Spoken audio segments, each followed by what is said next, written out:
inasema kuja kwa Yesu mara ya pili, ambao wenzetu wanamuita Isa bin Maryam, ni faida kwa Wakristo au Waislamu? Hii mada ilipendekezwa na Kisede, Ustaz Kisede Shaban. Ile ya kwanza ilikuwa kwa upande wa Ndacha. Sasa nitamwomba mwalimu Kisede dakika 20. Tutaenda kwa taratibu ule wa kwanza, upandishe hiyo mada kwa dakika 20, uelezee ulimwengu na Wakristo na ndani na mtandaoni kwamba Wakristo Waislamu mtapataje faida kwa kuja kwa Yesu mara ya pili. Na mwalimu wa pili upande wa Kristo, mwalimu Ndacha, naye atapanda vile vile kuleta faida ya kuja kwa Yesu kwa upande wa Kristo. Nafikiri uko tayari. Basi panda juu tuokoe muda.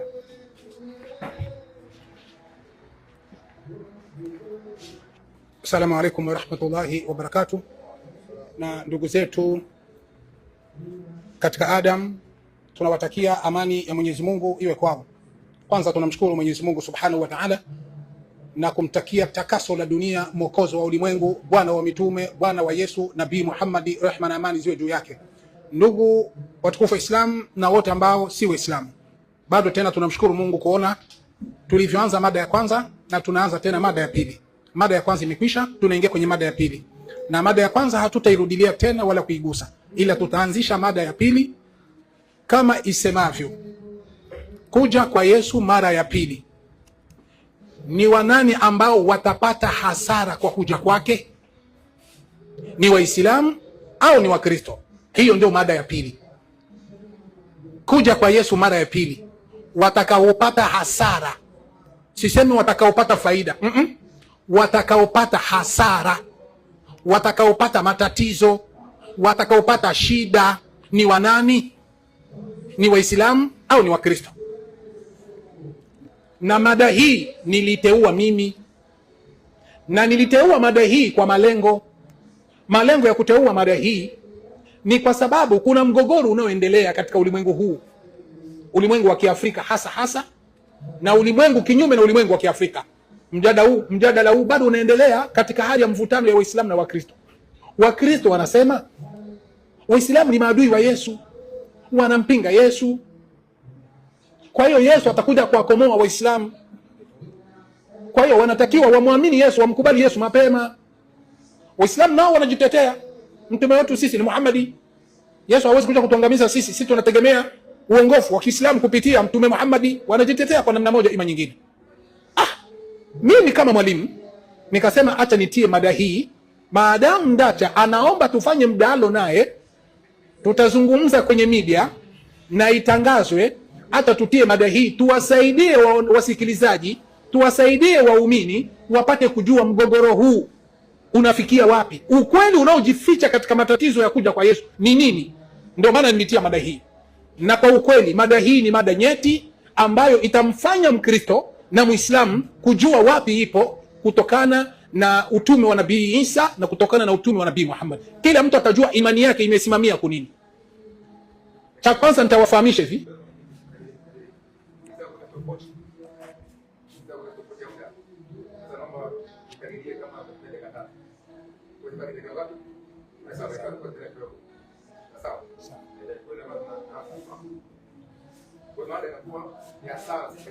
mada ni hasara. Wanani watapata hasara? Naam, mwenyekiti alikuwa ananiuliza mada vizuri. Kwa hiyo mada hiyo ni kwamba kuja kwa Yesu Kristo ni wanani watapata hasara? Ni Waislamu ndio watapata hasara au ni Wakristo ndio watapata hasara? Kwa hiyo ndugu zangu watazamaji, kuna kitu ambacho kinajificha katika mada hii, na ninawapa uhakika watu wote mfahamu. Mada hii mara nyingi haiongelewi makanisani, na ikiongelewa makanisani ni kama kugusagusa tu, haiongelewagi kiundani kwa sababu yao maalumu wanazozijua waalimu wa Kikristo. Lakini leo mimi nitatoa siri inayojificha kwa ajili ya ujio wa Yesu Kristo mara ya pili, ili watu wapate kujua nini wanachokuwa wanafichwa makanisani kwa ajili ya ujio wa Yesu mara ya pili, na nitatumia vitabu vya Kikristo tu. Jambo la kwanza, tunafahamu Wakristo wanajua na Waislamu wanajua. Katika imani ya Kiislamu tunaamini kama Yesu atarudi mara ya pili. Hilo tunalijua. Hawakusema Daudi ndio atarudi mara ya pili, au Ibrahim, au Suleiman, au Zakaria, au mtume Muhammad. Ameteuliwa Yesu atarudi mara ya pili. na atakaporudi mara ya pili kuna kile atakachokifanya. Ana malengo ya kuja mara ya pili. Ukisoma kwenye Qur'an, ukisoma katika Qur'an sura ya 4 aya 159, Saleh Farsi ufafanuzi wake inathibitisha hilo, kwamba Bwana Mtume Muhammad amethibitisha kwamba Yesu atakuja mara ya pili. Ukisoma Qur'ani 2115 tafsiri yake Saleh Farsi inathibitisha hilo, kwamba Bwana Mtume Muhammad atakuja mara Bwana Mtume Muhammad anasema kwamba Yesu atakuja mara ya pili duniani. Hiyo ni katika imani yetu sisi Waislamu, kwamba Yesu atakuja mara ya pili. Tunaamini hilo, hatuna nalo shaka kuja kwa Yesu mara ya pili.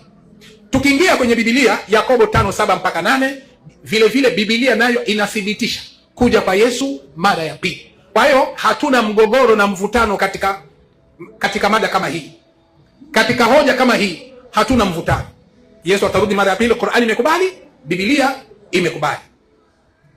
Sasa kama Yesu atakuja mara ya pili, katika kipengele cha pili, atakuja kufanya nini? Hapo ndio kazi. Kwanza tungelijua anakuja kufanya nini Yesu, alafu twende katika kifungo cha 3 na cha 4 na cha 5 ili niweze kumalizia. Tusomee Ufunuo wa Yohana 16:16, tafsiri yake, ufafanuzi wake katika Biblia ya uzima tele. 16:16 inasema, 16:16, Harmagedoni ipo kaskazini ya kati ya Palestina. Harmagedoni iko kaskazini ya Palestina, ikimaanisha mlima wa Megido. Twende kazi. Itakuwa ndio kitovu cha vita ya siku ile kuu ya Mwenyezi Mungu. Twende kazi. Vita hii itatokea kuelekea mwisho wa dhiki kuu na kumalizika wakati wa Kristo atakaporudi kuwaharibu waovu. Basi kumbe kuja kwa Yesu mara ya pili ni kuja kuwavunja waovu. Sasa hapo ndiko ambako Waislamu wako au Wakristo ndo wako. Kama hao waovu watakuwa ni Waislamu ambao Yesu anakuja kuvunja, sisi hatuna shaka na vitabu. Kama ni Wakristo hatutakuwa na shaka na vitabu, na ndio mada yetu inasema kuja kwa Yesu mara ya pili anakuja kuwavunja wanani? Watakaopata hasara ni Waislamu au ni Wakristo? Ila tumepata Yesu amekuja kufanya vita na watu waovu.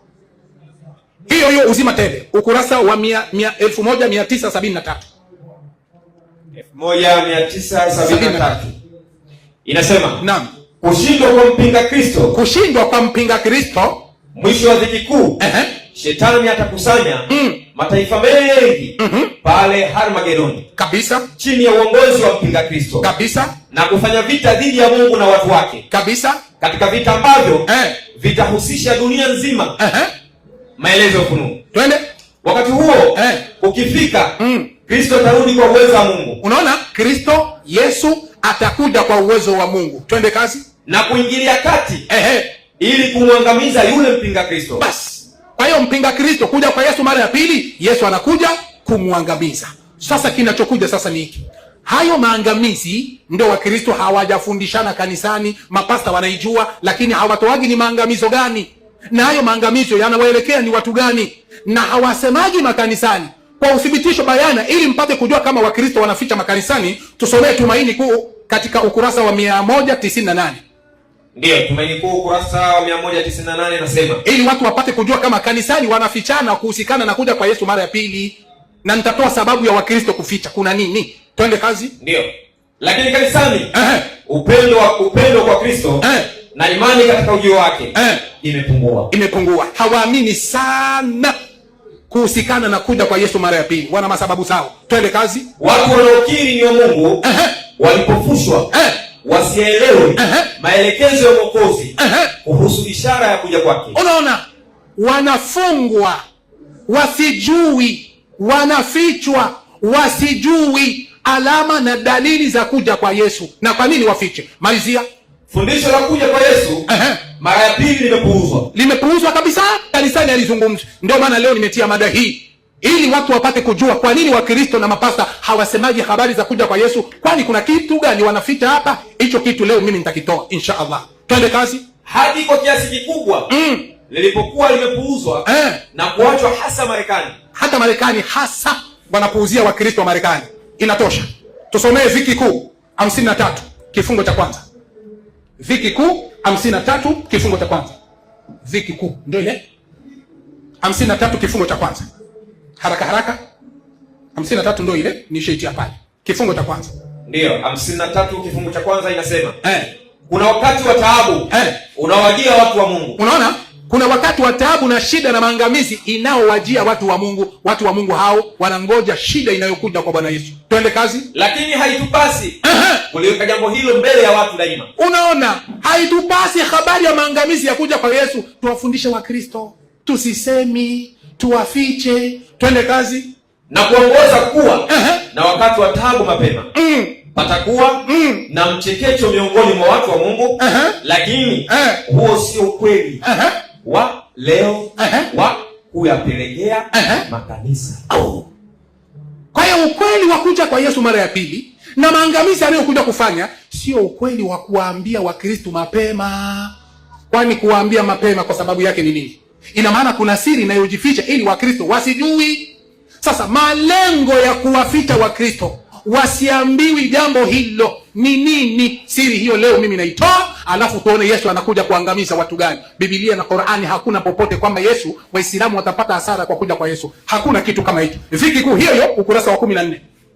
Ndio, ukurasa Viki kuu ukurasa wa 14. Ndio, ukurasa wa 14 inasema. Ukurasa wa 14 na 15. Leta mfungulia haraka haraka Sheikh. Ndio, tayari. Tayari Ukurasa wa 14, samahani. Ukurasa wa 14 mpaka hapa na 15. Twende kazi. Ukurasa wa 14 inasema, uko wakati wa taabu unawajia watu wa Mungu. Ndio. Lakini hatupasi kuliweka hilo mbele ya watu daima. Hatupasi kusema kwa makanisa kuwapa hiyo siri. Kwa nini? Na kuwafanya wawe na wakati wa taabu kabla ya wakati. Na kuanza kuambia wakati wa taabu kabla ya wakati.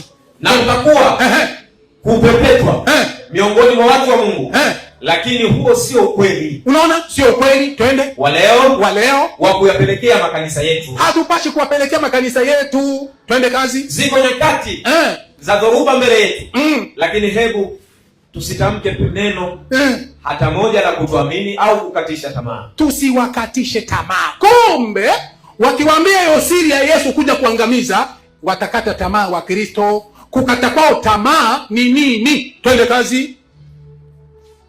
Kama Mungu amepata kunena kupitia kwangu, basi wakati utakuja mtakapopolekewa, mtakapopelekwa mbele ya mabaraza na kila msimamo mnaoshikilia juu ya ile kweli utakosolewa vikali sana. Unaona? Itakosolewa vikali sana ikiwa watafika kuambia kweli na namna Yesu anakuja kuangamiza watu. Watakosolewa na watu watatoka kwenye makanisa. Sikiliza kinachofuata. Muda ambao wengi sana sasa wanamwacha kupotea bure unapaswa kutolewa katika kutia agizo ambalo Mungu ametupatia. Simamia hapo. Sasa ikiwa kama wanaokopa kuambia, malengo wasitoki makanisani. Sasa tuliseme hilo. Ili wakitoka, watoke na watakuwa wanafanya uamuzi uliokuwa sahihi. Tusomee Ufunuo Yohana 2:16, alafu tutaongezea. Soma sasa Biblia. Ufunuo wa Yohana 2:16. Biblia hata hiyo uliokuwa nayo ni Biblia. Sheikh, wewe una Biblia? Ufunuo wa Yohana 2:16. 2:16 Ufunuo wa Yohana.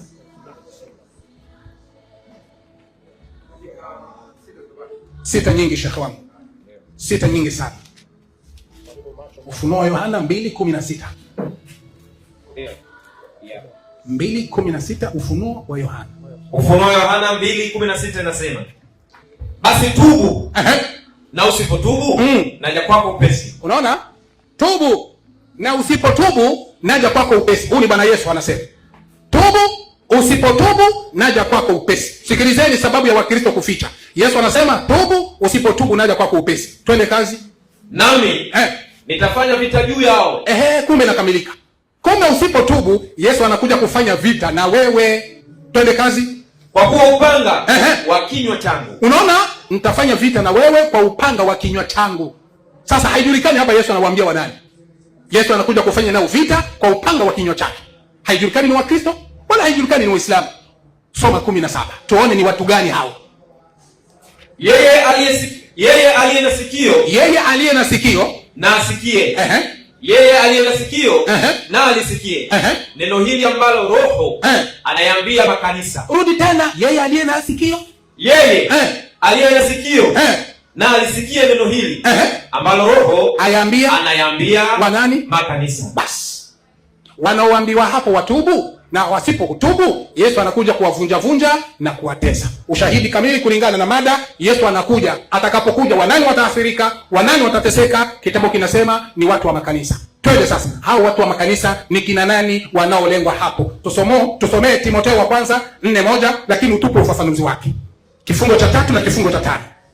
Ndio, haraka Timotheo wa kwanza 4:1. sawa 4:1. Tupe sasa ufafanuzi wake. Nimetia alama kifungo cha kwanza na kifungo cha pili. Kifungo cha 3 ndio hapa, kifungo cha 3 ndio hiki, na kifungo cha kufuata ndio hiki. Kifungo cha 3 hiki na kifungo cha 5. Some. Umaarufu wa mafundisho yasiyo ya kibiblia. Naam. Kimsingi utakuwa ni matokeo ya shetani. Maliza. Akielekeza majeshi yake ya kipepo katika upinzani. Unaona? Mashetani, sababu kabisa tunataka tujue Yesu kuja kuvunja Wakristo makanisani ni kwa sababu mashetani yatapeleka watu wake wapi? Twende kazi. Majeshi yake ya kipepo katika upinzani uliozidi kwa kazi ya Mungu. Twende kazi. Kuja mara ya pili kwa Kristo. Kutatanguliwa. Sikiliza vitu vitakaotangulia kabla ya kuja kwa Yesu, na ndio maana akija anakuja kuvunja. Twende kazi. Kutatanguliwa na mkazo au nguvu. Unaona, kutatanguliwa na mkazo au nguvu kubwa ya shetani. Kubwa ya kishetani itatangulia, ndio maana Yesu anakuja kupiga. Twende kazi. Imani itatangulia mbovu za kuwasiliana na roho za kuzimu. Kumbe imani ya kuwasiliana na roho za kuzimu zitatangulia, ndio maana Yesu atapiga. Dini ovu zilizojificha na dini za ovu za uongo zilizojificha zitakuwa zimeshatangulia, ndio maana Yesu anakuja kupiga. Kupagawa na mapepo, kutokewa na mapepo na udanganyifu wa kipepo katika dunia na wapi? Na ndani ya kanisa. Bas. Allahu Akbar. Ndio maana Yesu anakuja kupiga. Uasi wa Ukristo unaendelea, maovu yanaendelea katika makanisa, huku wanajua wanamtafuta Mungu, huku wanajua wanamhubiria Mungu. Ndio sababu mojawapo ya Yesu kuja mara ya pili ni kuja kuwapiga Wakristo wote. Hakuna Mkristo ataponyoka, na ndio maana hakuna andiko lolote kwamba Wakristo hawataponyoka. Hakuna. Malizia kifungo cha 5 haraka. Ndio inasema waumini waaminifu wasifikiri kwamba kwa sababu uasi wa imani unazidi sana ndani ya Kristo. Soma vizuri kaka yangu, ndani ya Kristo hakuna uasi. Rudi tena. Waumini waaminifu wasifikiri kwamba kwa sababu uasi wa imani unazidi sana ndani ya Ukristo. Unaona? Kwa hiyo ndani ya Ukristo uasi na anasa inazidi. Ndio maana Yesu anakuja kupiga kila aliye Mkristo. Aliyekuwa na akili aondoke mapema. Haya. Bila shaka mmesikia mada hiyo, kwamba kuja kwa Yesu mara ya pili ni hasara kwa Waislamu au Wakristo. Mwalimu kashashuka, na ingawa ningeomba walimu vitabu ambavyo mnavisoma, nilikuwa natumia message pale niseme kwamba ni kitabu gani. Najua ni kwamba kimetoka sehemu gani, cha wapi. Mimi navifahamu tayari kwamba ni ziki kwangu binafsi, ila nimeulizwa message kwamba kitabu gani ili mtu pia aweze kurejea. Sawa?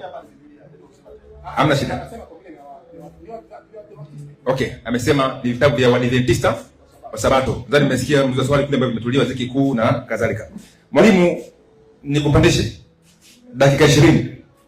Weke hoja. Yesu kuja kwake ni hasara kwa Wakristo ama kwa Waislamu? Kwanza nianze na salamu kwa ndugu zangu katika imani. Amani ya Bwana wetu Yesu Kristo iweze kuwa pamoja nanyi. Iwe pamoja na. Nilidhani ya kwamba KCD amejipanga na mada hii, na nilikuwa nauliza hivi, huyu mtu ana kitu gani cha kusema katika mada hii?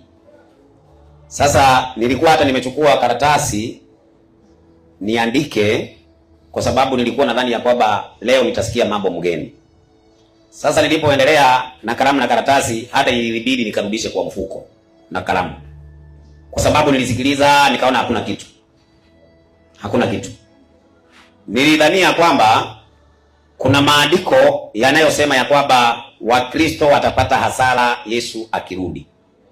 Sasa nimesikia vitabu Tumaini Kuu, sijui Pambano Kuu, ambaye kwanza inaongelea topic yenyewe, inaongelea wakati wa dhiki kuu, si wakati wa kurudi kwa Yesu.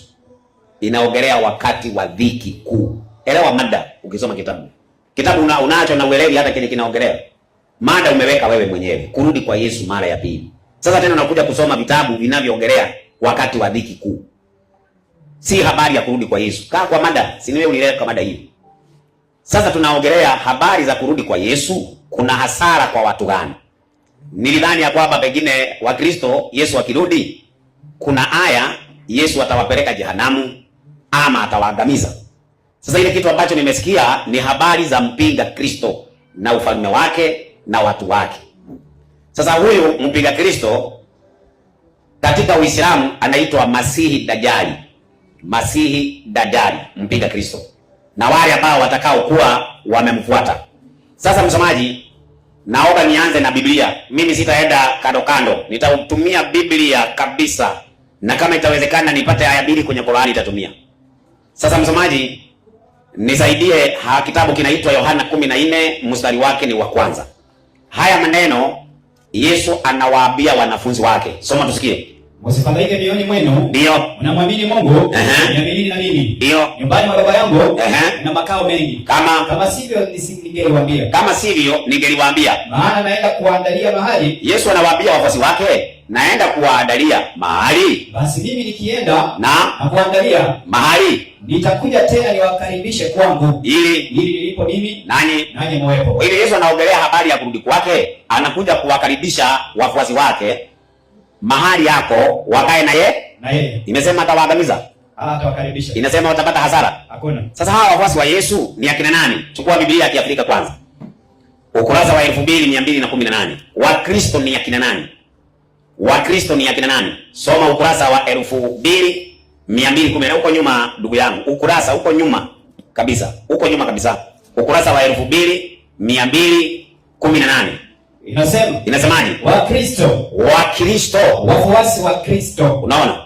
Kwa hivyo wale ambao wanamfuata Kristo, hao ndio wanaitwa Wakristo, ambaye Yesu anawaambia, ninaenda kuandalia mahali na nikirudi tena nitawakaribisha kwangu, ili nilipo mimi nanyi mwepo. Yesu hajawaambia Waislamu hivyo. Amewaambia wafuasi wake ambao ni Wakristo. Chukua hii Qur'ani tafsiri ya Barwani. Qur'ani 5:47. Wale ambao wana hasara kwa kurudi kwa Yesu ni Waislamu, na inaeleweka kabisa na nitathibitisha. Wakiongozwa na Mtume Muhammad wako kwa hasara kubwa sana. Msomaji, ndipo nisaidie Qur'ani 5:47.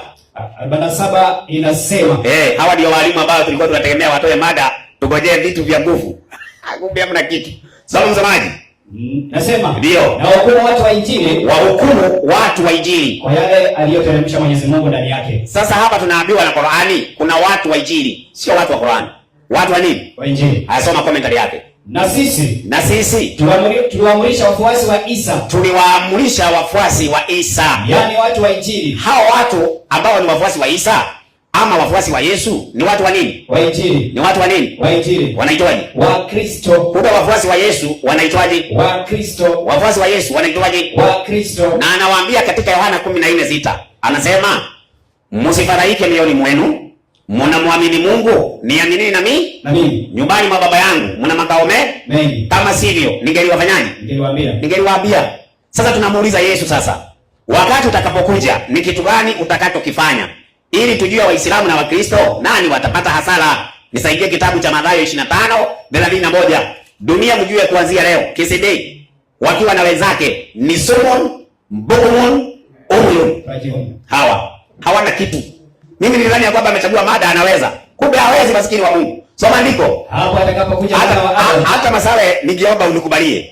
Wewe KCD ile elimu ambayo nimeona anaye, nimpee ndugu yangu hapa. Nimpee kabisa, nimpee huyu ndugu.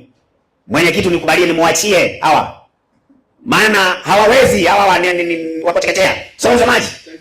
Hapo atakapokuja mwana wa Adamu. Hapo atakapokuja mwana wa Adamu katika utukufu wake. Na malaika watakatifu wote pamoja naye. Safi. Ndipo atakapoketi katika kiti cha utukufu wake. Maliza. Na mataifa yote watakusanyika mbele zake. Mataifa watakusanyika mbele zake. Naye atawabagua kama vile mchungaji abaguavyo kondoo na mbuzi. Safi. Atawaweka kondoo mkono wake wa kuume. Yesu ataweka kondoo mkono wake wa nini? Wa kuume. Alafu na mbuzi mkono wake wa kushoto. Mkono wa kushoto ni nani hapo?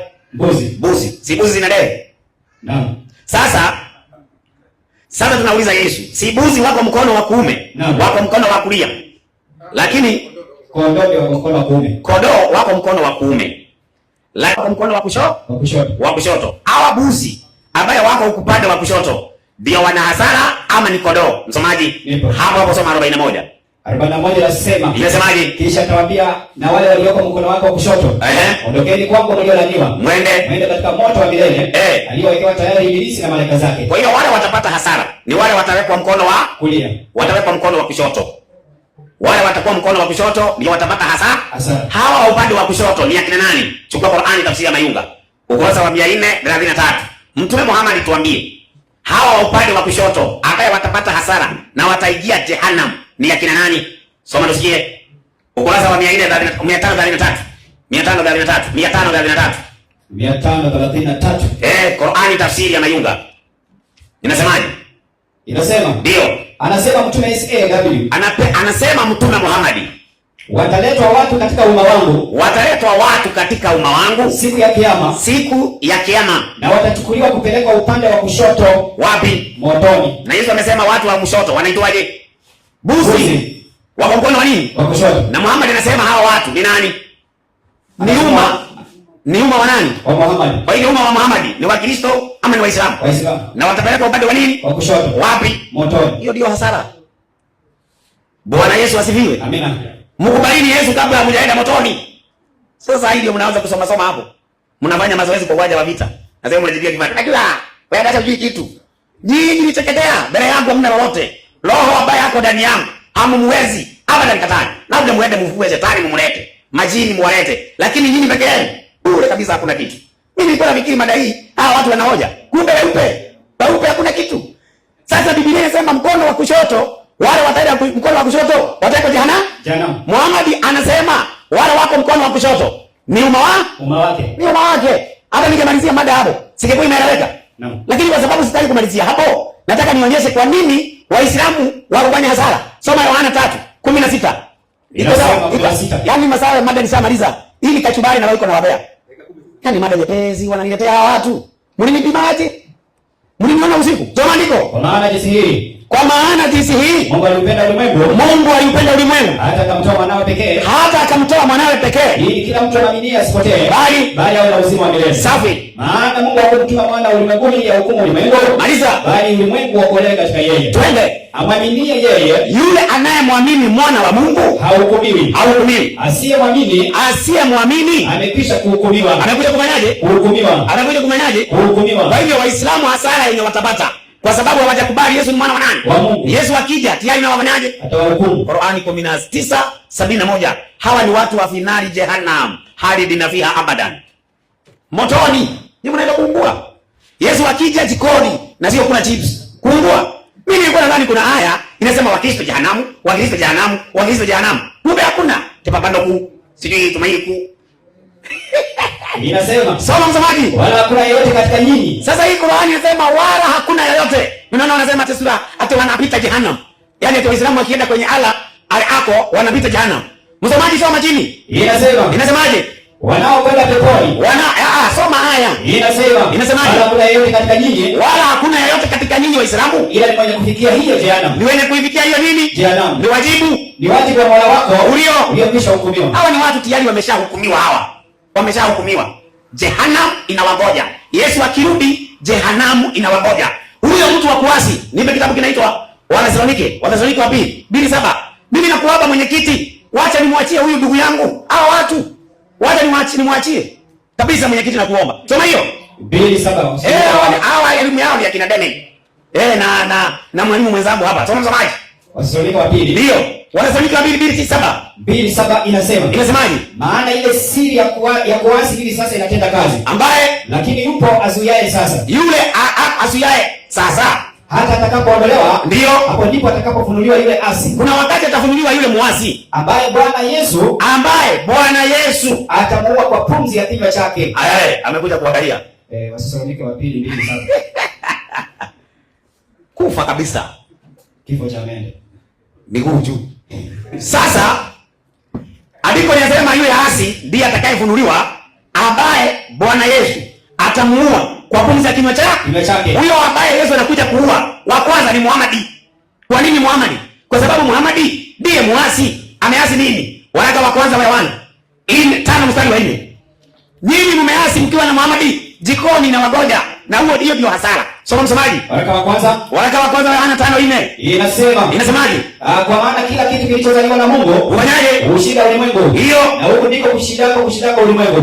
Hiyo imani yetu. Safi. Mwenye kushinda ulimwengu ni nani? Twende. Isipokuwa yeye aminiye kwamba Yesu ni nani? Yesu ni nani? Ni mwana wa Mungu. Kwa hivyo yule ambaye ni muasi ni yule ambaye anapinga imani yetu, ambaye Yesu anakuja kumuua kwa kinywa chake. Nani ameasi na akapinga imani yetu? Nisaidie Qur'ani 6:101. Muhammad na wafuasi wake wameshaasi. Yesu akija anawamaliza. Soma msomaji. Sura Al-An'am. Naam. Aya 101 nasema.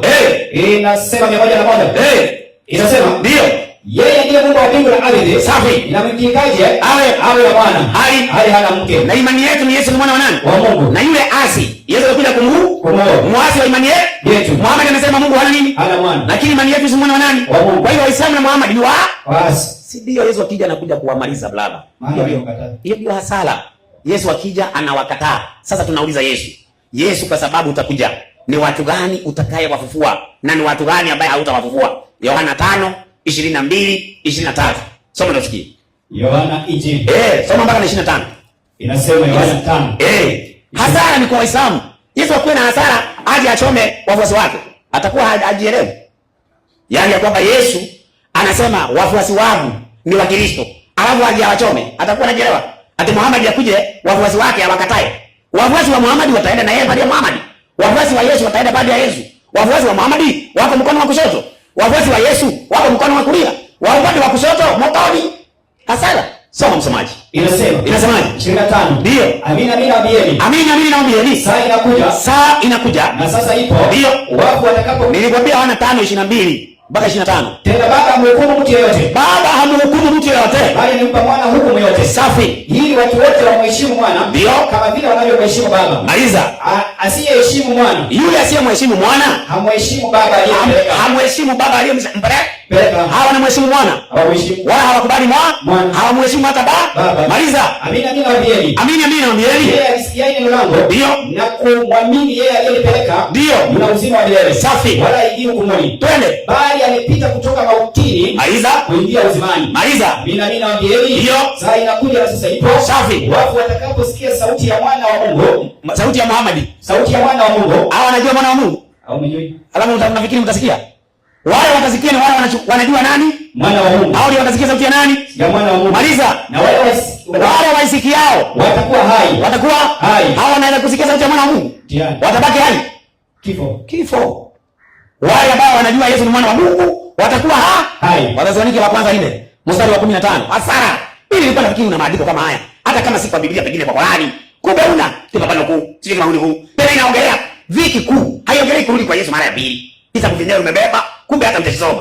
Soma msomaji. Inasema. Ndio. Kwa kuwa twawaambieni haya kwa neno la Bwana. Ndio. Kwamba sisi tulio hai tutakaosalia hata wakati wa kuja kwake Bwana. Maliza. Hakika hatutawatangulia wao. Kwa hiyo waliokwisha kulala mauti. Kwa nini? Kwa sababu Bwana mwenyewe atashuka kutoka mbinguni pamoja na mwaliko na sauti ya malaika mkuu. Safi. Na parapanda ya Mungu. Maliza. Nao waliolala katika Kristo. Rudia. Nao waliolala katika Kristo. Rudia. Nao waliolala katika Kristo watafufuliwa kwanza. Kumbe wa Kristo ndio watafufuliwa kwanza. Waliolala katika Kristo. Waislamu wanavuka. Takuwa kifo. Wanakuja kuvuliwa mauti ya pili, kuchomwa moto.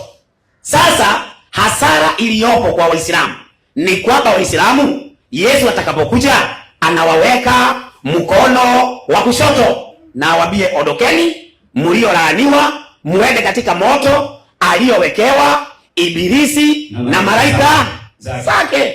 Na tunaona leo Waislamu wako pamoja na malaika wa Ibilisi. Wako pamoja. Maana ukiuliza majini walisilimu? Ndio, ni Waislamu. Ni Waislamu leo. Sasa kama majini ni Waislamu, unafikiria kwamba nyinyi mtaenda muache majini kwenye wanaenda? Majini wataenda jikoni. Qur'ani 6:128. Nyinyi na Waislamu na majini jikoni. Yesu akija hasara yenu motoni. Soma msomaji. 150. Acha hata wachana. Watakuja kusoma wao. Nisaidie kitabu cha Yohana 3:36. 36 inasema. Inasemaje? Faida kwa Wakristo. Amwaminie mwana yuna uzima wa milele. Asiyemwamini mwana hataona uzima. Bali ghadhabu ya Mungu inamkalia. Ghadhabu ya Mungu inafanyaje? Inamkalia. Sasa tunawacha kuwapea kachubari kwa dakika moja. Msomaji, hebu chukua Ukristo katika Afrika. Ukurasa wa 495. 495. Nisomee.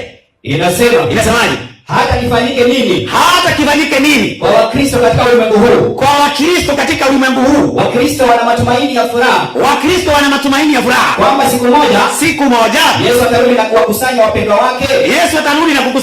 wake. Na kuwa pamoja nao milele. Kwa hivyo Yesu anakuja kuwachukua wapendwa wake. Wanaitwaje? Wakristo. Si nani? Si Waislamu. Waislamu jikoni na wagoja kesede.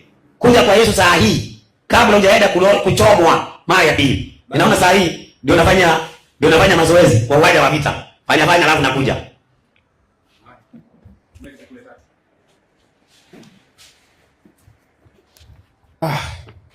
Jamani, mbona mko kimya hivyo?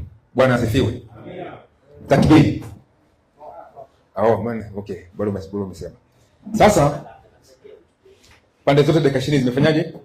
Zimeisha, ila nimempenda Ustazi Kisedee Shabani kuleta mada ambayo ni unique, ambayo sijawahi kuisikia katika midaro toka mwaka ule 1985. Sasa upande zote zimemalizika. Hebu shika mgongo. Tunaingia sasa muda wa maswali. Mwalimu Bacha. Dakika 10. Sasa nikumbushe, maana hii mada ya leo ni nzuri mpaka mwenyekiti natekewa. Dakika 10 Kisedee. Raia anaicho anachoka. Raia na dakika 10 zake. Ndio maana ninatabasamu muda wote tu. Sio na shaka. Maana afya wewe unakuivuka tu uso. Haya. Twende. Asante sana mwenyekiti, mwenye hekima zake.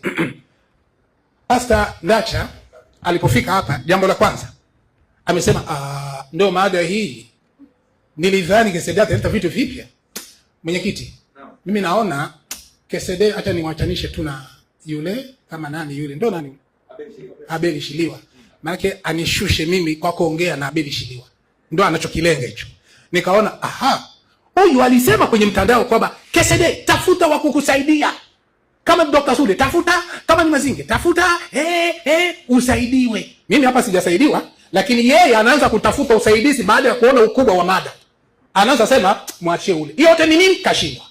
Anaanza kuchochoro. Ndio anatafuta uchochoro kwamba asaidiwe. Ukimleta yule hata kuwa na nivo ya kuongea na mimi. Na mimi nitamtia mwingine ndio ongee naye. Kwa sababu itakuwa mimi na wewe tunatosheka. Uishajua nimekukomesha, hauna tena uwezo, basi na mimi nitakaa niwaache sasa wengine waendelee. Unaojua wewe watakusaidia. Ndio maana yake hiyo. Kwa sababu utakuwa umeashiria mimi sijui. Nashindwa kwa hii mada. Sasa ulisema hivi eti kwamba Yohana 14:1 inasema kwamba Yesu atakaporudi atakuja kuchukua watu wake. Mwenyekiti, ulisikia Yesu anakuja kuchukua Wakristo? 1:14 unapiga swala. Haikusema Yesu anakuja kuchukua Wakristo. Anasema anakuja kuwachukua. Neno Ukristo hakutia hapo. Kwa hiyo wewe usipachiki. Ukitaka uniulize hao ni watu gani, mimi nitakupa. Alafu ukaongezea kusema katika kitabu cha Biblia ya Kiafrika ukasoma ukurasa wa 2218. Soma hii. 2218. Twende haraka nimalize hoja zake zote. Hakuna ambako amethibitisha kwamba Yesu atakuja kuwavunda Wakristo. Hakuna. Ngoja kabla hujaendelea. Anachokuja kufundisha Ndacha, amefundisha kwamba Waislamu wataingia motoni. Ndio mafundisho yake. Katika dakika zake 20 amefundisha Waislamu wataingia motoni, Waislamu watakuwa mkono wa kulia, Waislamu watakuwa hivi. Hiyo sio mada yetu Ndacha. Sio mada yetu. Mada ni kusema hivi, Yesu anakuja atawaangamiza hawa au hawa. Kama ni Waislamu, toa andiko Yesu atawaangamiza Waislamu. Itamke, usidhanie wewe. Lakini tangu umeanza haujatoa, wasikilizaji wote ni shahidi. Ila umeongea kama Waislamu watakwenda motoni na kila aya unayoitoa sio vile ninavyoongea. Naomba mimi nisijibu kwa sababu nikijibu huko nitakuwa ninatupa mada. Lakini hakuna hata uthibitisho uliotoa Waislamu watakwenda motoni. Uelewa wako ni mdogo sana. Mada Yesu anakuja kuwavunja Wakristo. Mimi nilitoa ushahidi kamili. Nikajua wewe utakapoingia utagusa pale nilipogusa. Nimetoa ushahidi Yesu anakuja kuwapiga Wakristo. Nilitoa ushahidi. Lakini ungelifika wewe ungesema Kisedee, ile andiko ulisema haisemi Wakristo. Ungeeleweka. Andiko hili ulisema haisemi Wakristo. Ungeeleweka. Lakini haukugusa hata andiko yangu hata moja. Lakini ukakuja na mada nyingine, Waislamu watakwenda motoni. Waislamu hawamwamini Yesu. Haiko ndio mada. Sasa somo ile aliyoanzia ya Kiafrika.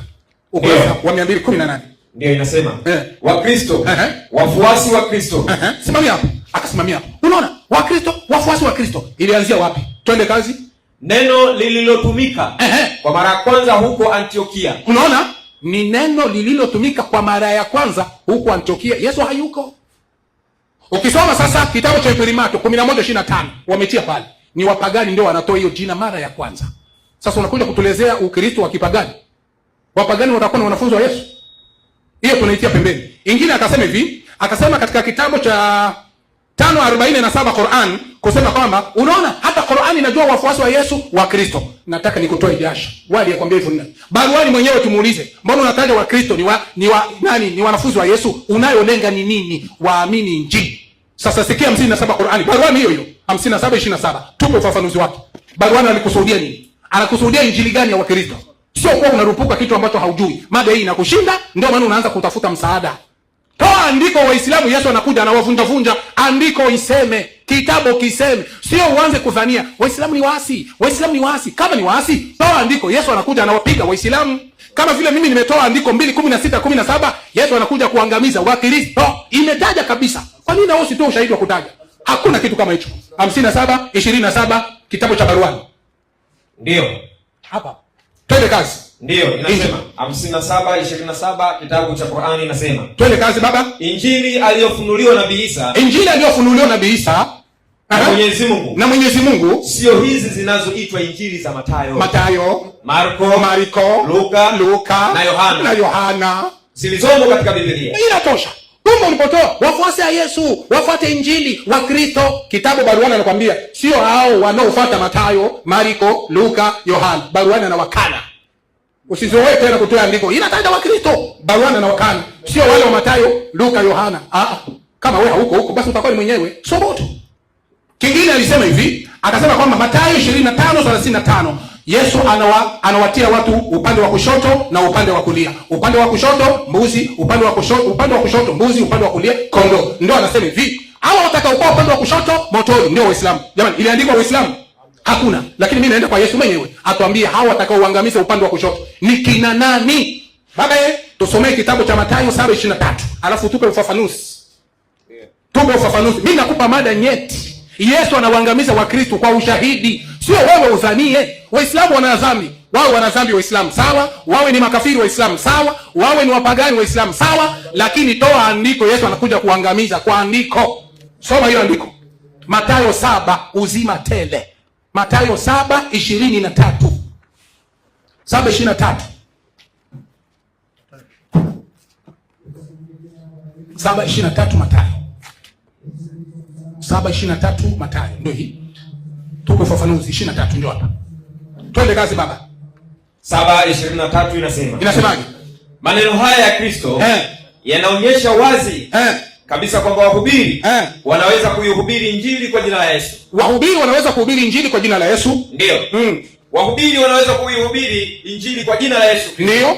Wakitoa pepo na kufanya miujiza wakati wao wenyewe hawana imani iokayo. Hawana imani iweze kuokoayo. Twende kazi.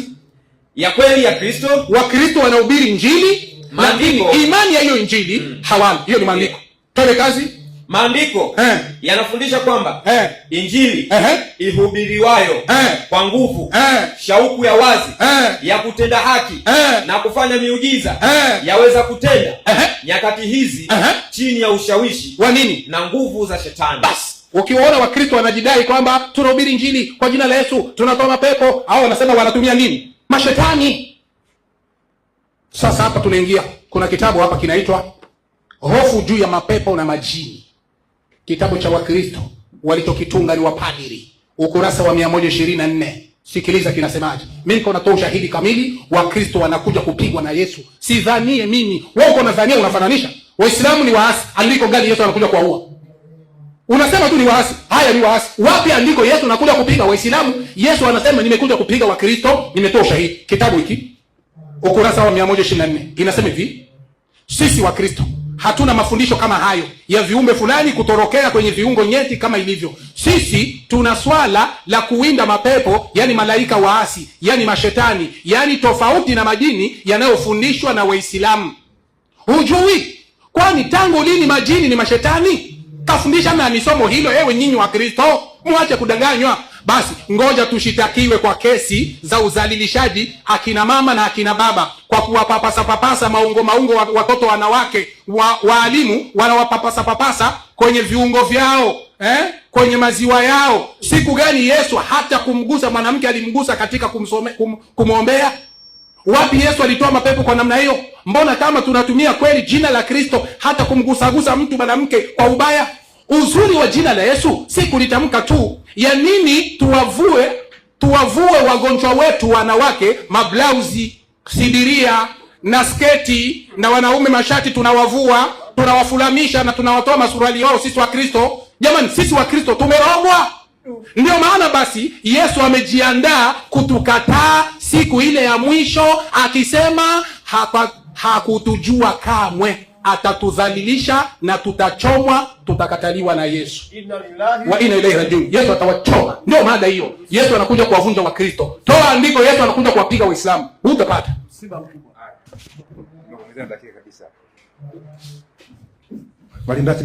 Namba uje dakika 10. Kama ningekuwa Mwarabu ningesema inna lillahi wa inna ilaihi rajiun. Msiba. Unajua ni vile tu hataki kusema tu nimeshindwa iishe. Sasa anajaribu anasema wacha nikufe kiumeume. Hivi ni nini hamuelewi? Kitu ya kwanza umesema hivi. Katika baruani wafuasi wa Yesu wanaitwa Wakristo. Lakini kwa kuvunja hoja yangu ukasema hiyo injili sio hii ya akina Mathayo. Ni sawa. Hata hiyo sio hii ya akina Mathayo, lakini hoja iko pale pale. Wafuasi wa Yesu wanaitwa Wakristo kwa mujibu wa hiyo baruani. Hivyo hujavunja kitu.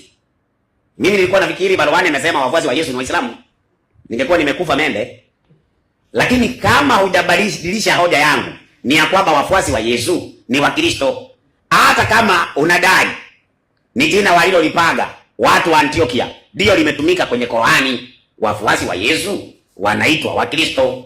Sasa nikawa nimesema hivi, kitu ambaye wewe haujaweza kuja na upite katika hiyo hoja. Katika Mathayo 25:31 Yesu anawabagua. Wengine anawaweka mkono wa kulia na wengine mkono wa kushoto.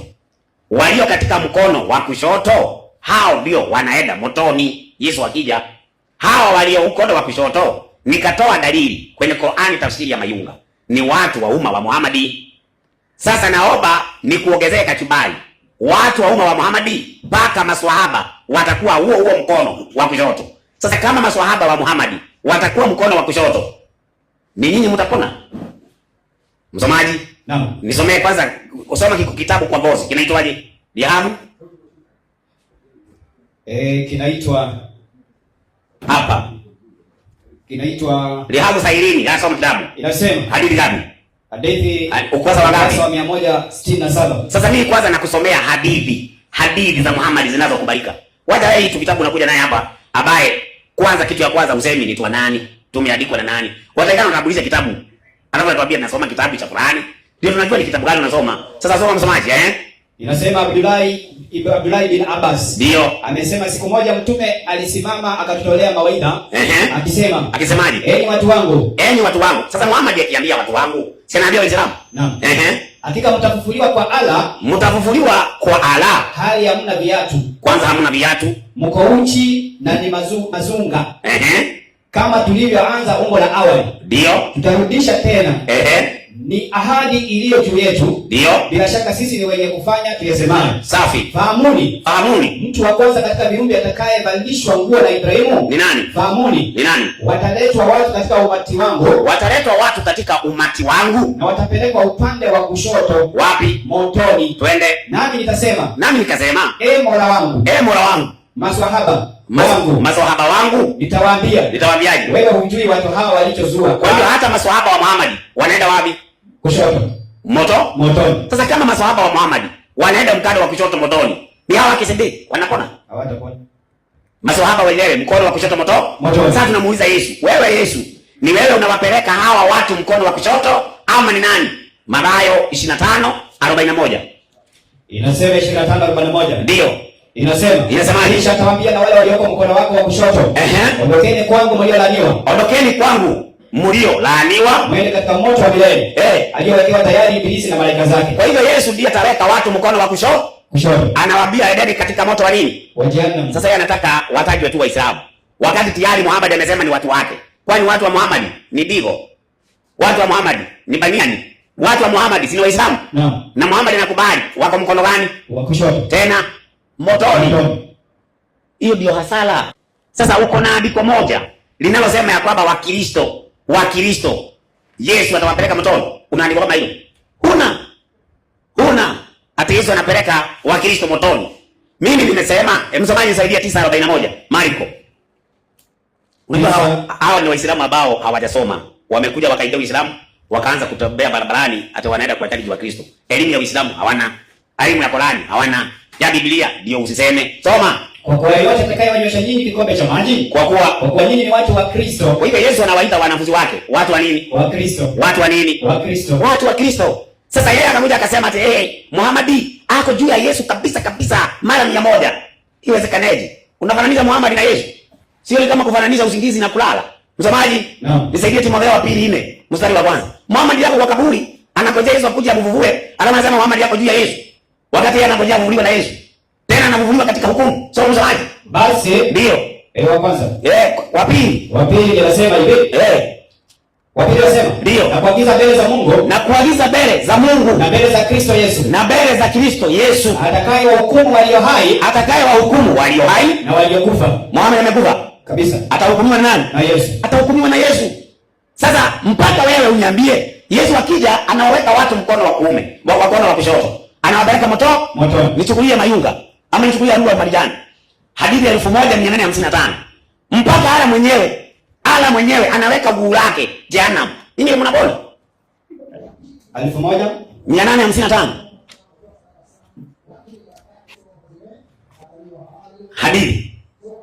Hadithi ya 1855. Hadithi.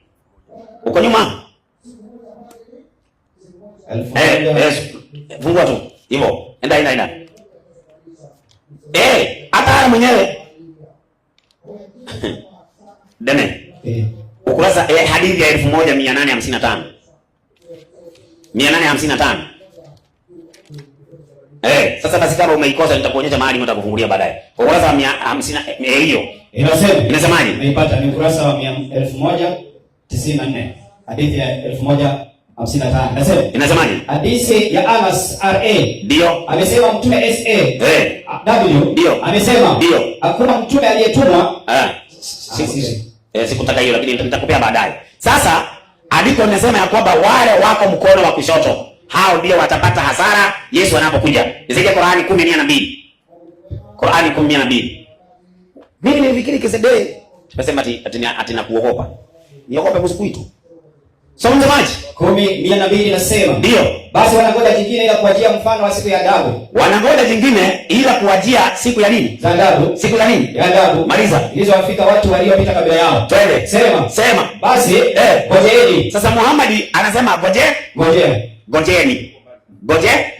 Na wanangoja mfano wa siku za nini? Za adabu. Anasema ngojeni. Alafu mimi pia ati nini? Mimi pia ni pamoja nanyi katika wanaongojea. Unaona? Muhammad mwenyewe ako pamoja na wanaongojea adhabu. Kama Yesu akikuja, Muhammad anangojea adhabu. Waislamu ndio mnapona. Anasema hiyo. Imeipata inasema. Ndio. Hadithi ya Anas bin Malik. Safi. RA. Ndio. Kwa mtume SAW amesema. Anasemaje? Jehanamu itaendelea kusema. Je, kuna nyongeza? Mpaka RSSWT. Atakapoweka humo unyayo wake. Ndio. Na hapo utasema cut. Yaani kama jehanamu inatosheka, ala mwenyewe akiweka guu lake ndani. Ninyi mtapona? Hawatapona. Ninyi mtapona? Yesu akirudi, ina maana ya kwamba mtu wa kwanza kuwekwa katika jehanamu ni Waislamu. Mtu wa mwisho kufunika jehanamu ni Mungu wa Waislamu. Sasa huyu Mungu wa Waislamu lazima mjue kwamba si Mungu wa kweli. Ndiye Biblia inasema, Yesu anasema atakuja kumwangamiza na pumzi yake katika Wathesalonike wa 2:2 Bwana Yesu atakuja kumwangamiza na pumzi ya kinywa chake. Wale ambao wako kwa hasara wakati Yesu atakaporudi ni Waislamu, na wale wote ambao hawamkubali Yesu watakuwa mkono wa kushoto na wote wataenda jehanamu. Kwa hivyo Waislamu, Yesu akirudi, muko katika hasara. Wakristo wako katika faida, maana watapata uzima wa milele. Waislamu wanapata nini? Hasara. Wakristo Uzima wa milele. Waislamu Hasara. mada imeisha. Na ikafunikiwa. 56. Wakristo na Waislamu, habari zenu? Haya, tunaingia katika hatua ya nguo ya mwisho ya mkutano wetu katika maspoja ya maswali. Mada ilitolewa na Mwalimu Kisede Shaban, imejengwa na Ndacha ameijibu. Sasa Ndacha ataenda kumuuliza swali Kisede kwa dakika 3. Na Kisede ataenda kuijibu kwa dakika 5. Alafu tena atakama hajajibiwa dakika 3 vile vile atarejea na dakika 5 zitajibiwa na Ndacha hivyo kwa upande wake. Basi bila kupoteza muda ni mchache, naomba nimpandishe Mwalimu Ndacha. Dakika 3 msitumie kwa uaminifu, na sasa hivi sitaongeza hata sekunde. Naomba mtumie, mkimaliza basi nakuwa nakata. Bwana mwenyekiti, nataka niweze kuuliza swali na nitalijegea swali hili katika Mathayo 25:41. 41 nasema. Ndio. Kisha atawaambia na wale walioko mkono wake wa kushoto, ndio, ondokeni kwangu mliolaniwa, mwende katika moto wa milele. Kwa hivyo kuna watu ambao wako katika mkono wa kushoto na watapata hasara Yesu akirudi, maana atawaambia ondokeni kwangu mliolaaniwa, muende katika moto wa jehanamu aliyowekewa Ibilisi na malaika zake. Sasa nisaidie Waibrania 1 mstari wake ni wa 3 na wa 4. Sasa niulize swali. Waibrania 1 mstari wa 3 na wa 4. Inasemaje? Yeye kwa kuwa ni mng'ao wa utukufu wake. Huyo ni Yesu anaongelewa hapo. Na chapa ya nafsi yake. Twende. Akilichukua vyote kwa amri ya uweza wake. Akiisha kufanya utakaso wa dhambi. Aliketi mkono wa kuume wa ukuu huko juu. Kwa hivyo Yesu hapo mkono wa kuume. Kwa hivyo Yesu na watu wake wapo mkono wa kuume. Kwa mujibu wa Qur'ani, tafsiri ya Barwani imesema wafuasi wa Yesu wanaitwa Wakristo. Wafuasi wa Yesu wanaitwa Wakristo. Yesu yuko mkono wa kuume wa Mungu. Swali, Waislamu kwa mujibu wa andiko, wafuasi wa Muhammadi wako mkono upi? Wako mkono wa kuume? Naomba andiko. Wako mkono wa kushoto? Naomba andiko. Msomaji, mwalimu, mwenyekiti, naomba ushikilie hiyo swali yangu ijibiwe. Sasa nichukulie ukurasa wa Ukristo katika Afrika. Ukurasa wa 275. Ukurasa wa 275. Dakika hiyo moja tusomee. Ukurasa wa 275. 75 inasema. Inasemaje?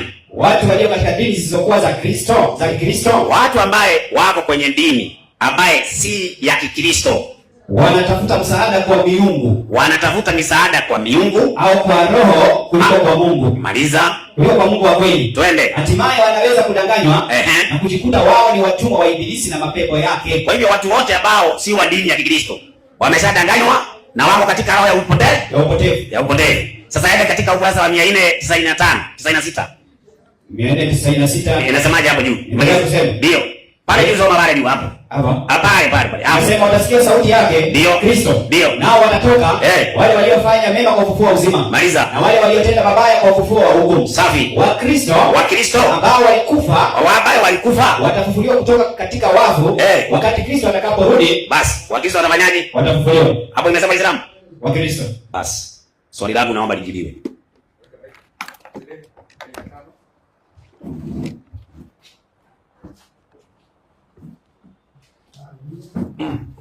Naam, nashukuru sana mwenyekiti. Kabla sijaweza kuingia kwenye swali lake, nimeliandika hapa na majibu yako tayari. Namshangaa Ndacha ameingia mada mingi. Aisha Busoko, Mungu atatia mguu motoni, sijui Waislamu wataenda motoni, sijui Waislamu ni wakuliani, sijui huko kote unaenda kufanya nini?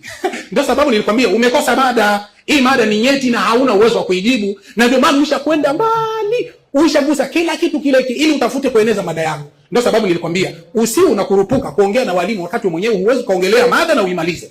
Mada Yesu anakuja kuwapiga Wakristo au Waislamu. Narudi tena. Kila andiko nililolitoa la Yesu anakuja kupiga vita Wakristo inatamka hawigusi. Ila huko unaongeza na kutetea. Hapana, Wakristo watafufuliwa, ni watu wa Yesu, sijui kadha, lakini kabla sijaenda huko nataka nijibu swali lako. Mathayo 25:31-41. Yesu anawaweka watu siku hiyo ya kuangamiza, kuna watakaokuwa kushotoni na watakaokuwa kuliani. Ameuliza Waislamu watakuwa kushotoni au kuliani? Si ndio hivyo mwenyekiti? Anauliza Uislamu atakuwa upande gani? Natoa majibu. Sikiliza majibu ya mwalimu, sio kama unavyokuwa wewe. Qur'ani 57:12. Qur'ani 57:12 inasema Bismillahirrahmanirrahim. Naam. Naomba tuwe makini kusikiliza na tuwe makini. Msikie Waislamu watakuwa wapi? Upande wa kulia, kushotoni au kuliani? Twende kazi. Siku utakapoona Waislamu. Siku utakapoona Waislamu. Siku utakapoona Waislamu wanaume na Waislamu wanawake. Nuru zao zinakwenda mbele yao. Zinakwenda mbele yao. Nuru ya Waislamu iko mbele. Twende kazi. Nuru zao zinakwenda mbele yao. Ziko mbele yao na kuliani kwao. Na kuliani kwao. Kuliani kwao. Kuliani kwa wanani? Kwa Waislamu. Waislamu ni wa kuliani, si wa kushotoni. Twende kazi baba. Wanaambiwa furaha yenu leo mnapewa na bustani yapitayo mito mbele yake, kukaa humo daima. Huku ndiko kufaulu kukubwa kwa Waislamu. Basi Waislamu ni watu wa kuliani, si wa kushotoni. Uliuliza hao watakaokuwa kuliani ni watu gani na hao watakaokuwa kushotoni ni watu gani? Waislamu watakuwa upande gani? Nimekupa jibu. Waislamu watakuwa kuliani. Hiyo tumemaliza. Usiulize tena hivi. Natoa majibu mimi yako yale yale kama ulivyouliza. Sasa alizungumza hapa akasema Qur'ani Waislamu imewaita Waislamu wa Kristo wanafunzi wa Yesu. Wanafunzi wa Yesu kwa masharti gani? Twende 5:66 baruani. 5:68 baruani. Haraka haraka kwa sababu ya muda. Baruani 5:68. Twende haraka. Ndio, tunafunua haraka haraka. Twende haraka baba. Baruani 5:68. 5:68. Tupe tu ufafanuzi wake mara moja. Au ile kwanza 68 alafu uende 111. Sawa. 5:68 inasema hivi. Naam, 5:68 baruani. Ndio, 5:68 inasema. Ufafanuzi wake haraka haraka. Twende haraka. Ufafanuzi wake inasema. Naam. Ewe mtume, waambie watu wa kitabu. Waambie watu wa kitabu. Hakika nyinyi hamtakuwa mnafuata. Nyinyi hamtakuwa mnafuata. Enyi watu wa kitabu, yani wa Kristo na Wayahudi, hamtakuwa mnafuata. Ewe mtume, kwa niaba ya wasikilizaji wetu. Ndio. Ewe mtume, waambie watu wa kitabu, yani Biblia. Hakika nyinyi hamtakuwa mnafuata dini sahihi. Ila mtapo zitangaza hukumu zote za Torati na Injili na mkazitenda na mkiamini Qur'ani iliyoteremshwa na Mwenyezi Mungu kwa mtume wake kwa ajili ya kuongoa watu na yakinika. Ewe mtume, inatosha kaka. Ili mpate kuwa watu wa Yesu, Qur'ani inasema ni mpaka muamini Injili kiusawasawa na kuamini maneno ya Bwana Mtume Muhammad. Usiwe unatumia Qur'ani, wenye Qur'ani ndio sisi. Unapiga aya hii tunakupa majibu. Sasa rudia 111 Qur'ani. Ndio. Na nilipowafunuliwa wanafunzi wa Isa kwamba waniamini mimi na mtume wangu. Nani? Wakasema tumeamini na shuhudia kuwa sisi ni Waislamu. Bas. Wanafunzi waliomfuata Yesu waliitwa ni Waislamu. Nilitaka kupiga bomu hapa kwamba Yesu Muhammad anamuokoa, lakini basi muda umekwisha. Yaani bwana mwenyekiti, bado ni masikitiko mengine. Tumeongeza mengine ya pili. Nimeuliza mkono wa kuume wa Yesu. Andiko nimelitoa. Yesu anasema atawabagua kama kondoo. Andiko liko hivyo. Sasa andiko lililotolewa hapa limesema watakuwa mkono wa kuume wa Yesu. Simesema itakuwa kuumeni ya Waislamu. Sasa wewe ni mtu wa wapi? Kuumeni ya Waislamu. Sasa andiko lilijengea hoja. Sikilizeni. Hoja yangu nimejengea katika andiko hili. Msomaji. Naam. Nisaidie 25:41 Mathayo. Wani ukusikia andiko? Ndio nilitumia. Mimi sijasema mtakuwa kulia, hata niweza kuwa kuliani wa Masawe. Sio tunaongelea. Sasa andiko linatoa mtakuwa kuliani ya Waislamu. Si kuliani ya Yesu. Yesu anaweka watu kulia na kushoto. Sasa nyinyi mtakuwa pande gani? Bora sikimu swali. Tingine kuna mada. Dashawezi.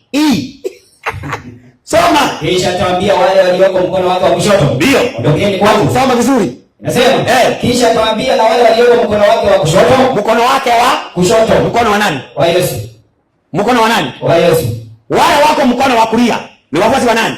Wa Yesu. Wale wako mkono wa kushoto si wafuasi wa nani? Si wafuasi wa Yesu. Nikauliza Waislamu mtakuwa upande gani Yesu akija? Kwani mada inaongelea gani? Si mada inaongelea wakati Yesu anakuja? No. Yeye alikuwa anasema kwao kuliani ya Waislamu. Kuliani ya Waislamu kwa nini Waislamu ndio wanakuja? Tunaongelea kurudi kwa Yesu. Mada ulichagua wewe. Sio mimi nilikuchagulia. Sasa badala ujibu swali kote mada ate kuliani ya Waislamu. Sasa ni kama mada iko Waislamu wakirudi ni nani watakuwa kwa hasara? Hiyo ndio mada.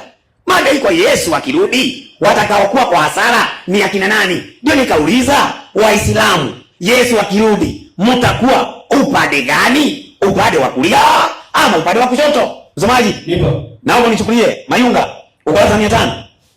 Ukurasa 500. Qur'ani tafsiri ya Mayunga. Ukurasa 583 soma. Anasema Mtume SAW. Maliza. Wataleta watu katika umma wangu. Muhammad mwenyewe anasema si KCD sasa. Wataleta watu katika umma wangu Siku ya Kiyama. siku ya Kiyama. Na watachukuliwa kupelekwa upande wa kushoto. Yesu Muhammad anasema wataenda wapi? Upande wa kushoto. Watu wa Muhammad wako pande gani? Kushoto. Sasa swali anyongeza sasa.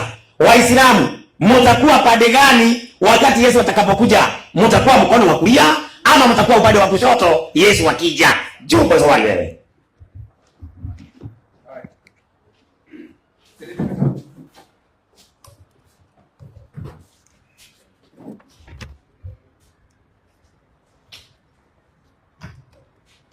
Niliwaambia Ndacha hana mada, hana hoja. Umegeuza. Mimi sikusema hivyo. Mtakuwa upande gani wakati kumkono wa kulia wa Yesu si wa Kiislamu? Nimemaliza kila kitu, nikajibu kila kitu. Nimemwonyesha hivi, wale watakaokuwa upande wa kulia watakuwa ni wanafunzi wa Yesu. Hilo halikatai. Halikatai. Kwanza nimempa 57:12. Qur'ani inasema Waislamu ni wa kuliani si wa kushotoni. Nimempa huyo. Kwa hiyo watu wa kushotoni si Waislamu, wa kuliani ndio Waislamu. Kisha nikampa 5:111. Kwa sababu watu watakaokuwa kuliani si ni wale waliomwamini Yesu, si ni watu wa Yesu. Sasa tumepata wale watu wa Yesu ni wanani? Msomaji, rudia Qur'ani 5:111 haraka haraka. 5:111 Qur'ani. Wale wanafunzi wa Yesu wale ambao watakuwa kuliani ni wanani? Si nilikuwa nimejibu. Tena unarudia. Soma hiyo. Ndio 5:111 Qur'ani inasema. Inasemaje? Tunasoma aya. Na nilipowafunulia wanafunzi kwamba waniamini mimi na mtume wangu wakasema. Nilipowafunulia wanafunzi. Wanafunzi gani? Wa Yesu. Aliwafunulia nini? Twende kazi. Ndio. Wakasema hao wanafunzi tumeamini na shuhudia. Tumeamini na Mungu shuhudia kama sisi ni waaminifu mbele yako kuwa sisi ni Waislamu. Ni Waislamu. Sheria inasemaje? Ewe mtume, watajie umma wako yaliyotokea kwa nani? Tulipowatia hima kikundi cha aliyowataka Isa. Kikundi cha Isa, waliomkubali Isa, waliomfuata Isa, wakumbushe watu wako na wakumbushe Wayahudi. Twende kazi. Wamwamini Mwenyezi Mungu na mtume wake Isa. Na mtume wangu Isa, yani Yesu, wamwamini.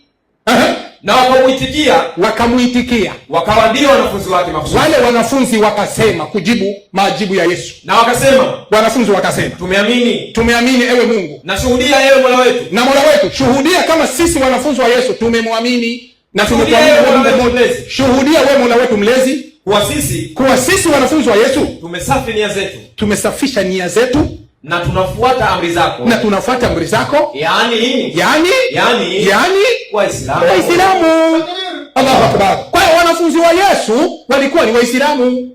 Unapouliza sasa hawa watu wa Yesu wenyewe watakuwa kumkono wa kulia na hawa watu watakuwa kumkono wa kushoto, Waislamu watakuwa upande gani? Nimekuonesha Waislamu ni wa sehemu ya upande wa kulia, na tunapata wanafunzi wa Yesu walikuwa ni Waislamu, na hawa wanafunzi wa Yesu ambao ni Waislamu watakuwa kumkono wa kulia wa Yesu.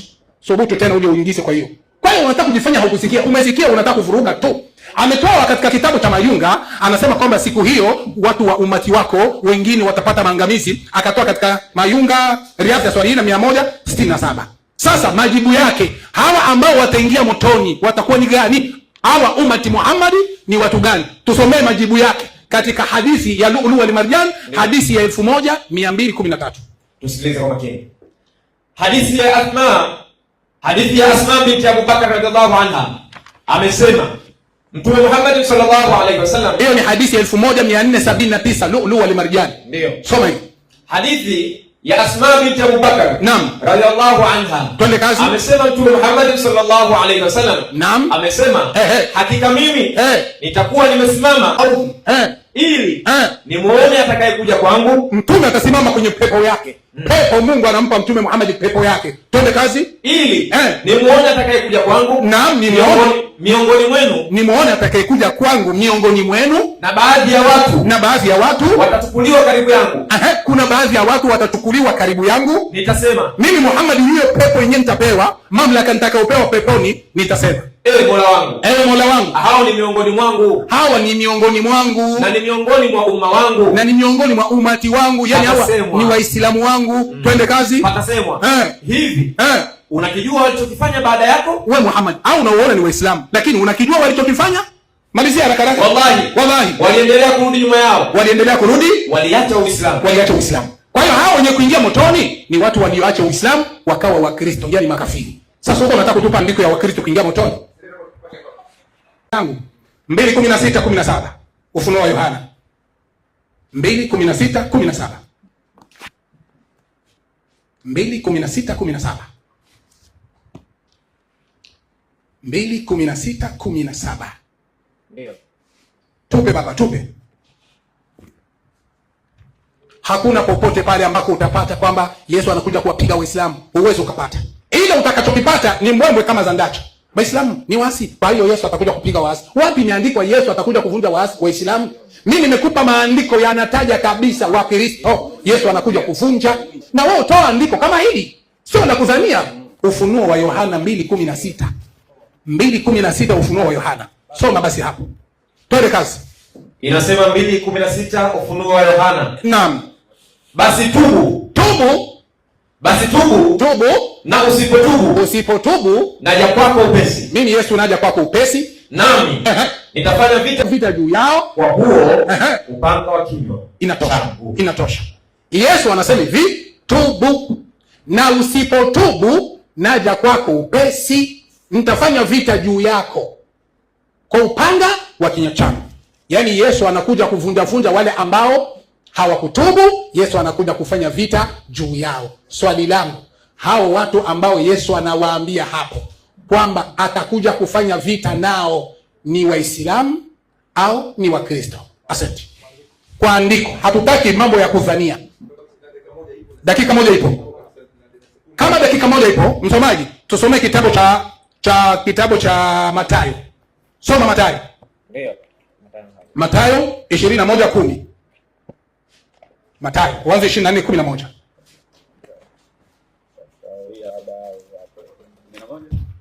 Mathayo 24:11. Anza basi Luka 13:25. Fanya Luka 13:25 mara moja. Kwa hiyo dakika yangu moja. Ili nisiendi mbali na dakika zangu. 13:25 Luka. Dakika imekwisha. Inabaki sekunde 30. Acha hiyo. Hata maliza. Ushafungua? Basi soma. Naona haitaisha dakika. Sekunde ndogo. Ndio. Wakati mwenye nyumba atakaposimama na kufunga mlango. Naam. Nanyi mkaanza kusimama nje na kuubisha mlango. Kuna watu Yesu ameingia peponi, anaingia mbinguni, anafunga mlango, kuna watu wanamtokea. Ndio sababu nilisema haitaisha. Asante. Nirudie swali. Aache tu. Swali.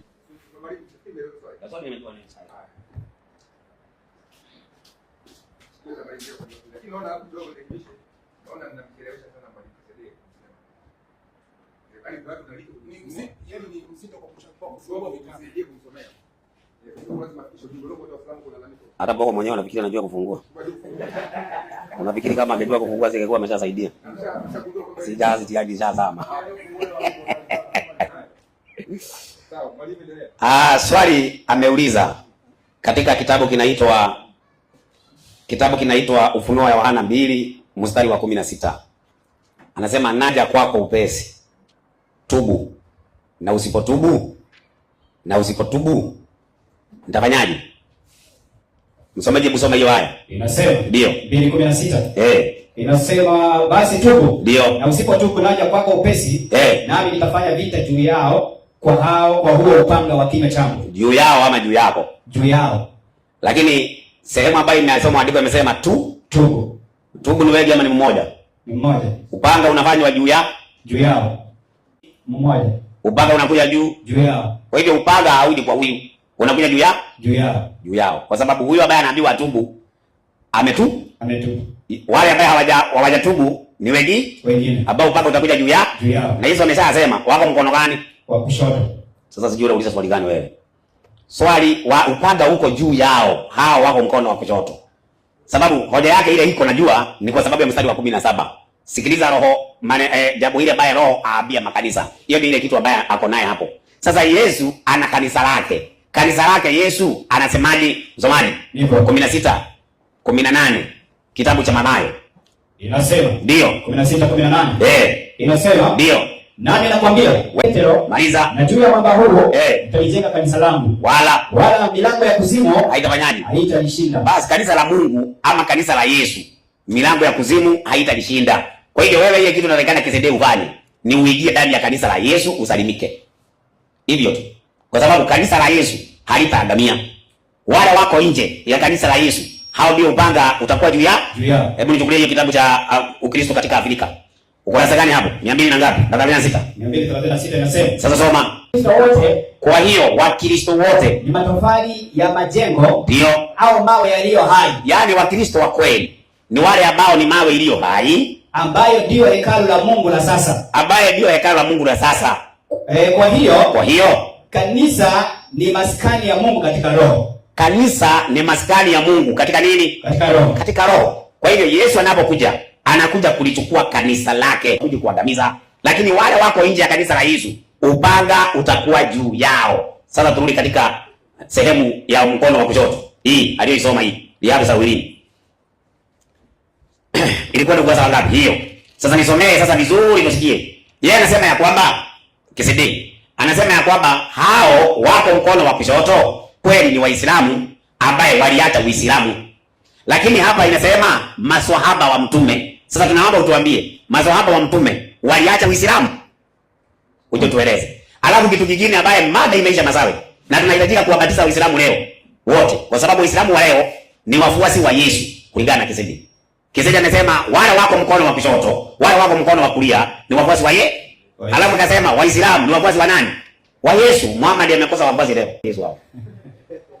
Mada zimeisha. Tumemaliza mada. Hata Kisidii leo anasema ni mfuasi wa Yesu. Sasa mahali amekosea ni kusema Wakristo wanafunzi wa Yesu walikuwa Waislamu. Hiyo ndio makosa amefanya. Hebu nisaidie Qur'ani 5:47. Qur'ani 5:47 hii habari tulikuwa tumeisoma. Wacha nirudie tu kwa kuikariri. Imesema wafuasi wa Yesu ni Wakristo, watu wa Injili, au ni wafuasi wa Yesu, sio Waislamu, watu wa Injili. Sasa nisaidie Qur'ani 12:19. Ama nichukulie Biblia ya Kiafrika, ukurasa wa 2216. Wewe kusema ati wanafunzi wa Yesu walikuwa Waislamu wakati Muhammad ndiye mwanzilishi wa Uislamu. Kwani Muhammad walionana na wanafunzi wa Yesu? Wapi? Soma tusikie. Ukurasa 2216 nani? Huko nyuma. Zimeshaisha. Haya. Mimi namshangaa jamani. Mimi namshangaa. Yaani huyu jamaa hoja huna Ndacha. Nilikwambia hakuna swali mimi nitauliza uweze kulijibu. Kila swali ukiniuliza mimi nalijibu kabisa kiufasaha. Lakini sidhani kwamba mimi nitauliza swali upate kujibu. Mwenyekiti, swali langu niliuliza hivi katika 2:16. Hao ni kina nani? 2:16 Ufunuo. Soma hiyo. Nataka nimuoneshe kama huyu ni muongo na hajui kitu na hajajibu. Na hatajibu kwa sababu uwezo huo hana. Na akisubutu kuijibu kiufasaha atakuwa anadhihirisha kabisa kwamba Wakristo Yesu anakuja kuwapiga. Mpaka sasa tumeanza na mpaka kwa muda huu hajatoa andiko Yesu anasema nakuja kuwapiga Wakristo, nakuja kuwapiga Waislamu. Lakini wanasema Waislamu ni waovu, Waislamu sijui nini. Huko mimi siendi. Mimi niko wapi Yesu anawapiga Wakristo kama ninavyotoa mimi 2:16 Ufunuo Yohana. Tena. Allahu Akbar. Mwenyekiti, funga kwanza nionyeshe kwenye watasoma. Basi tubu. Na usipotubu naja kwako upesi. Nami nitafanya vita juu yao kwa kuwa upanga wa kinywa changu. Sima akatafsiri akasema tubu, wanaambiwa ngapi? Ni mmoja. Kwa hiyo hao ni waliokuwa nje ya kanisa. Maneno hayo ni watu waliokuwa nje ya kanisa, hakuna ushahidi. Ndio sababu nilisema Ndacha ukimsikia anavyoongea kama kitabu haukijiongea ni kweli, ni hoja ya hakika. Kumbe uongo. Watu walisema ni watu waliokuwa nje ya kanisa. Sasa mimi nakuthibitishia ni makanisa. Soma Luka 17. Luka 17, Rukia 17. Ulikuwa umefunga, unafunga shehe. Pale Ufunuo wa Yohana 2:16. Usiku unafunga shekhe, uende naweza nikarudia pale pale. Ulisoma 2:16, rukia 17. Sawa. 17. Nasema kwamba tubu, usipotubu mimi Yesu nakuja kufanya vita na wewe. Anasema hawaambiwi wengi, anaambiwa ni mmoja aliyekuwa nje ya kanisa. Maneno ambayo hayapo kwenye andiko. Kwanza kitu ya kwanza, kitu ambacho KCD hana habari naye, Yesu hana makanisa. Yesu ana kanisa. Wewe wapi? Hebu soma Mathayo 16:18. Yesu anasema nina makanisa ama na kanisa? Wale wako nje ya kanisa la Yesu, hao ndio Yesu anakuja kumaliza. Mkiwa nyinyi mko ndani. Kwa nini mko ndani ya kanisa? Si mko nje. Soma msamaji. Inasemaje?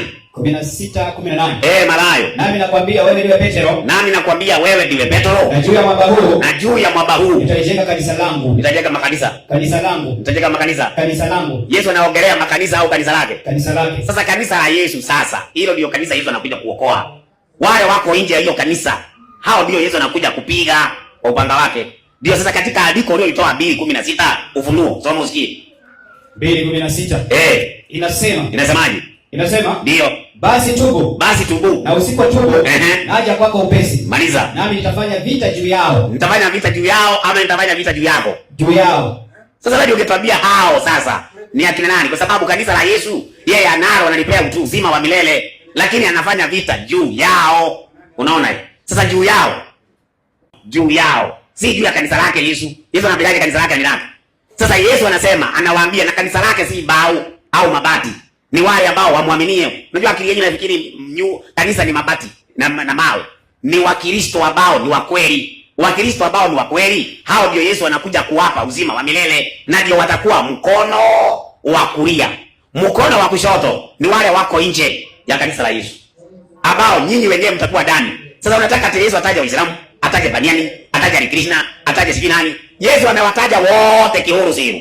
Mkiwa wote pamoja, Waislamu, Baniani, Krishna, nyote jikoni na wagoja. Muko nje ya kanisa la Yesu. Msomaji? Nipo. Naomba sasa rudi katika kitabu cha Mayunga 533. Soma tusikie. Inasemaje? Anasema mtume SAW. Safi. Wataleta watu katika umma wangu. Maliza. Siku ya kiyama. Twende. Na watachukuliwa kupelekwa upande wa kushoto. Wapi? Motoni. Kwa hivyo watu wa upande wa kushoto ni Waislamu ambao ni umma wa nani? Wa Muhammad. Wanaenda mkono wa kushoto motoni. Kwa nini? Tukua asili ya madini. Ukurasa wa 20. Ukurasa wa 20. Huwezi kuniambia leo shetani yakuwa Muislamu, alafu nyinyi mnafikiri Yesu akija anakuja kucheka na nyinyi. Na shetani mwenyewe Muislamu. Soma tusikie ukurasa wa 20. Asili ya majini. Ndio. Ukurasa wake wa 20. Inasemaje? Inasema. Twende. Ni bahawa. Maliza. Hawakufanikiwa kufanya jitihada za kumwezesha shetani. Na wanawe kuomba msamaha kwa Mwenyezi Mungu. Ni nani? Na kuwa Waislamu. Ni nani? Ni Mtume Muhammad tu. Ni Mtume Muhammad tu. Safi. Ndiye aliyemsilimisha shetani. Akawa Muislamu. Kwa hivyo hata devil Lucifer ni nani? Muislamu. Alafu nafikiri Yesu anakuja kucheka na nyinyi. Sasa nisaidie, kwa nini Waislamu Yesu akija ataki na nyinyi? Nyinyi mnaonekana kutoka katika Uislamu mje kwa Yesu, lakini kulingana mdomo wa Kisedei. Na wewe simulizi. Uende ukate hapo. Unaona hapo Kisedei amesema wao ni wa Yesu. Uende ukate unitumie hiyo kipengele. Nitajua vile nitakitumia. Soma vizuri. 6:44. Ulikatia hapo nitajua vile nitakitumia, maana hapo anatajana mabatizo. 6:41. Inasema ndio. Bali yeye ndiye piga mabatizo haya. Inasema ufafanuzi yake. Ndio. Haya yanaonyesha kuwa makafiri wa zama hizo walikuwa afadhali kwa Mwenyezi Mungu kuliko hao Waislamu wa zama hizi. Wanaomba mizimu na nini na makaburi na nini na majini. Hiyo ndio maana hizo kijani hasa Biblia ya Afrika ukurasa wa 2216 takamka haraka tumalize. Inasema Uislamu dini ile ya duniani iliyoanzishwa na mtume nani? Nani? Nabii wa Kiarabu. Nani? Muhammad. Katika karne ya ngapi? Ya 7. Karne ya ngapi? Ya 7. Anasema tu walionana na Yesu. Ataonana na wanafunzi wa Yesu. Maadamu imewashinda, maandiko hamna, kuisha inaitwa karas na imeishia hapo. Fugeni bilago kutoka kwa Muhammad, kujeni kwa Yesu. Kalela Online TV, elimu ya dini, tiba ya jamii.